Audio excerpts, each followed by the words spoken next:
subject matter we're dealing with is so incredibly large and laborious. It's huge and humongous, but that's what the masters of this world have. That's the way they operate, on a huge and magnificent level. They manipulate and exploit everything. And it's very difficult to find a place to start when you want to explain how cleverly put together this system that we live under is. We talk about a judicial system and an educational system and a system of government. The word system it's a Latin word for, in Rome, in the ancient Roman Empire, the word system was a term used for the sewer.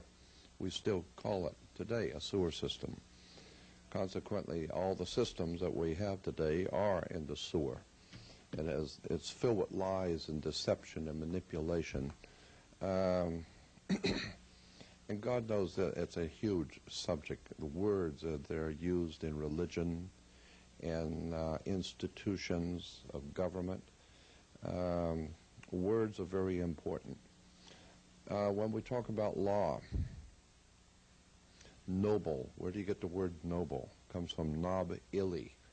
Illis in the Latin was a word and a term in the ancient Latin for the gods. The gods were the Illis. It's based on the old Sumerian word Ilu, I-L-U, or I-L-L-U. Ilu or Ili was the gods. And in Latin, the word nob was a high. Anything high was nob. That's where people who act like they're high are called snobs, because the word is nob. When you put nob illi, it's the high gods. Gives us our word nobility. Nobility comes from nob illi.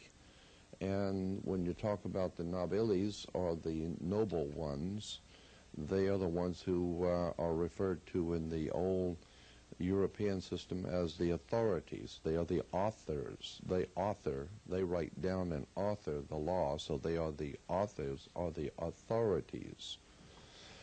So when you hear terms like the authorities are saying this and the authorities, my question has always been, who are these authorities who have written the law?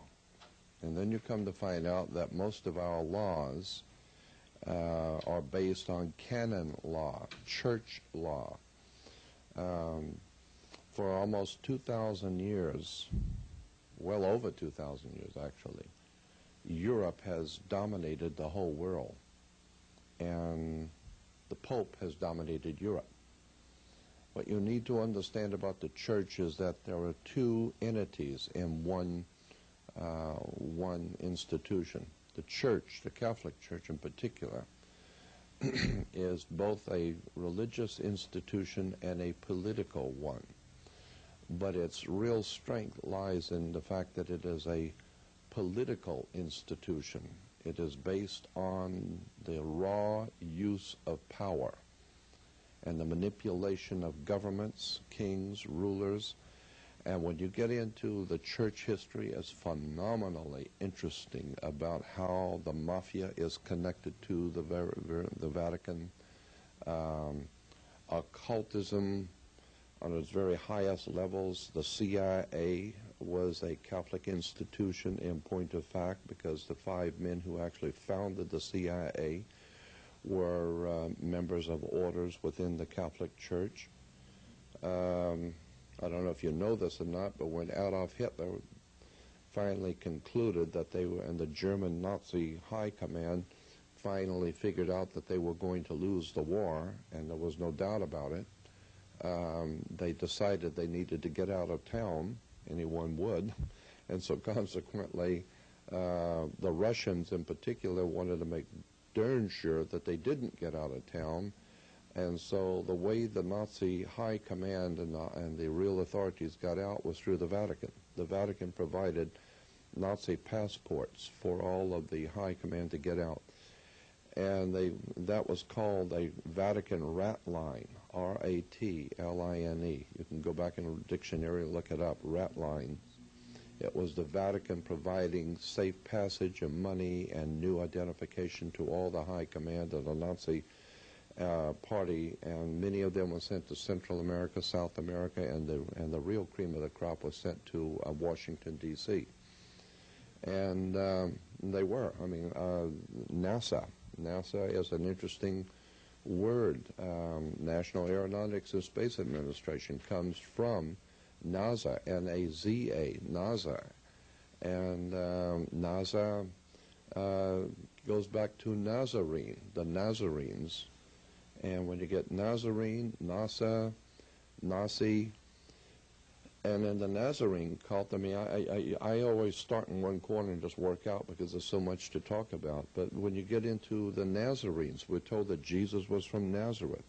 Well, in point of fact, there was no Nazareth until the 4th century. And so Jesus would have been dead for 350 years before Nazareth even existed. But there was a priesthood called Nazarites, and it was spelled N-A-Z-A-R-I-T-E. If you look it up in a Webster's dictionary, look up Nazarite, N-A-Z-A-R-I-T-E. It will tell you in a Germanic spelling and Anglo-Saxon spelling it's N-A-Z-I-R-I-T-E, Nazirite. And consequently, the point being is that the Nazis were financed by international banking out of London, out of New York, Morgan Guaranty Trust, Chase Manhattan Bank, Chase Bank, which became Chase Manhattan, Morgan Guaranty Trust, as I said, Citicorp out of Chicago, Bank of America, which was called the Bank of Italy. All of our major banks in this country financed, organized, and helped organize and finance Adolf Hitler. And consequently, when you start looking at how the church was involved through Cardinal Spellman to promote Nazism, fascism around the world, it's just an exciting and incredible story of betrayal on the highest levels. But my interest in all of this has been the use of words. Words and terms are fascinating. Concepts have come out of the Middle Ages. Ideas are expressed in symbols. And I'll give you some examples. Why do you have to go to court? The concept now, I'm not giving you a nuts and bolts footnoted explanation. I'm giving you a general overall concept. Why do you have to go to court? You go to court because you play basketball and tennis on a court. The whole idea in court is put the ball back in the other guy's court. So you get this, quote, team that throws the ball back over there, and they've got to pick up the ball and throw it back the other way. And so it's a game. It's playing on the court. How do you play tennis on a court? You play with a racket. Why? Because the whole thing is a racket. This is where we get the word. And the people who run the court system are the same people who gave you your judicial system, they've given you your religious systems, your educational systems. The entire superstructure of Western civilization is a racket. The entire thing is based on the manipulation and exploitation of the ignorance of the people. Let me read you something out of the Catholic Encyclopedia. Under Roman law, 2 sentences, incredible sentences. Under Roman law, Catholic Encyclopedia says, quote, the characteristics of earlier Roman law was its extreme formalism. It was extremely formal. You had to dot all the I's and cross all the T's and say it just right. If not, it don't fly. So it's got to be done according to extreme formalism. From its first secret administration as the law of the privileged classes, it expanded until it became the basis of all civilized legal systems. Again, characteristics of earlier Roman law was its extreme formalism from its first secret administration as the law of privileged classes. So what we call today and refer to in our language as the law, the authorities in the law, was first of all